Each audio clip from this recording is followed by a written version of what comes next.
मध्य प्रदेश में किसानों को राहत देने के लिए सहकारी समितियों का गठन किया गया था, लेकिन इनके गठन के साथ इसमें होने वाले घोटालों को लेकर रीवा कांग्रेस विधायक अभय मिश्रा और उनके विधायक प्रतिनिधि द्वारा किया गया कांग्रेस कार्यालय में आयोजित प्रेस वार्ता में उन्होंने उनके विधानसभा में सहकारी समितियों के माध्यम से किसानों को किस तरह से ठगा जा रहा है, समितियों में उनके पंजीयन से लेकर उनको फसल के भुगतान तक लगातार ठगा जाता है। विधानसभा में किसानों के साथ अनियमितता है, किसानों को किसान नहीं माना जा रहा, फसलों के भुगतान 10 महीने बाद भी नहीं हो पा रहे हैं, सहकारी समितियां मनमानी कर रही हैं और जिला कलेक्टर संरक्षण दे रहे हैं।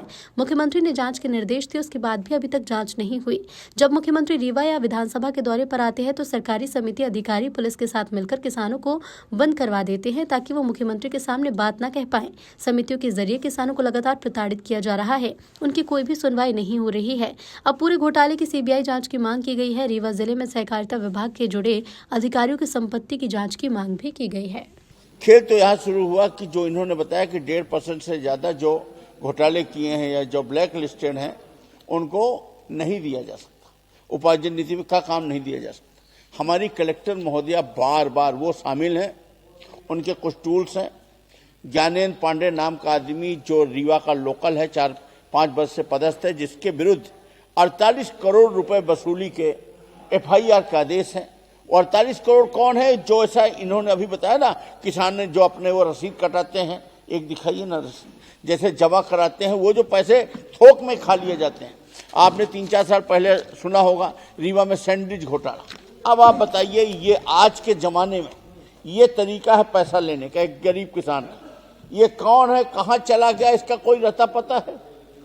कुछ नहीं। ऐसे ऐसे करके लाखों करोड़ रुपए, हजारों करोड़ रुपए इन किसानों के खा लिए जाते हैं और किसान ये रसीद लिए सीधा किसान घूमता है, अंत में कुछ नहीं कर पाता, वो अलग मैटर है। तो हम ये बता रहे थे कि वो जो ज्ञानेन्द्र पांडे है उसके खिलाफ ऐसा, और उसको लोकल जिले में पदस्थ कर रखा गया है।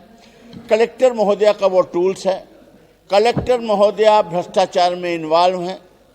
सीधे अगर हम टेप तो नहीं करा पाए कि कोई रंगे हाथ वाला नहीं है, पर पेपर अभिलेख बोल रहे हैं। कैसे बोल रहे हैं?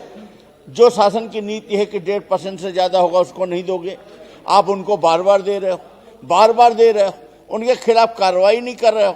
शासन की नीति है कि समूहों को, महिलाओं को दो, आप उनको उपार्जन का काम दो, कम से कम जो NRLM के समूह हैं, अगल बगल के जिले बने हुए हैं वहां दिए जा रहे हैं, वहां पर उनको काम दिया जा रहा है और उनपे कोई भी सभी तो वो उनके समूह ब्लैक लिस्टेड नहीं हुए, इसके बावजूद उनको न देना, इन पे कार्रवाई न करना, ये सब चीजें अपने आप में प्रमाणित कर रहा है कि इनका इन्वॉल्वमेंट है। और सबसे बड़ी बात तो अति यहां हो गई कि किसान जो अपना सब कुछ दांव में लगाकर अंत में अपना मेहनत की गाड़ी कमाई बेचता है, और वो उसकी आज ये स्थिति है कि अगर रीवा जिले में मुख्यमंत्री जी का दौरा होता है तो उसको एक रात पहले घरों से उठा लिए जाते हैं और उनको थानों में बंद कर दिया जाता है कि मुख्यमंत्री जी के सामने न चले जाए, शिकायत करने न चले जाए।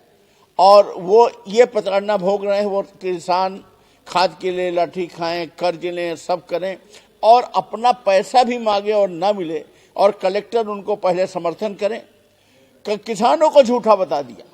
और वो जो भ्रष्ट इनके छोटे छोटे कर्मचारी हैं उनके रिपोर्ट को सही बता दिया। रीना श्रीवास्तव जो उप प्रशासक है उसने सही लिख दिया तो उसको निलंबित कर दिया। आज तक अभी भी उसको बहाल नहीं किया, जबकि कलेक्टर ने ये मान लिया कि हाँ किसान सही थे। अंत में उनको मानना पड़ा, फिर तुम भुगतान क्यों नहीं कर रहे? क्योंकि वो पैसा निकल चुका है। फिर इसके बाद हाई कोर्ट में समिति प्रबंधक की इन्होंने मदद की और ये कहलवाया कि अगर इसको जेल में डाल देंगे तो किसानों का पैसा कौन देगा। उसने और उसको इस आधार पर जमानत दिला दी और उसने 1 रुपए भी नहीं जमा किया। अब उसने एक और स्टे ले लिया। ले दे के सबसे सरल कौन है? किसान। मर कर कौन रहा है? किसान। किसान के नाम पर दिन भर शब्दों का जलपान कौन करा रहा है? सरकार। 20 साल से शिवराज जी के टाइम से शब्दों का जलपान कराया जा रहा है। किसान किसान ये खेल रहे हैं और किसान जो कत्यो पड़ा बिल्कुल मजबूर है और उसके नाम पर इतनी ठगी और इतनी लूटपाट। और सबसे बड़ी बात यह है, सहकारिता, ये उपार्जन, विपणन, वेयरहाउस, मिलिंग, आज जो आपके सामने आया है ये केवल उपार्जन नीति है। अभी मिलिंग वगैरह ये सब बचा हुआ है। अगर इनसे जुड़े हुए लोगों की संपत्तियों की आप जांच कराएं तो ये जो लाखों करोड़ का घोटाला है वहां आपको दिख जाएगा।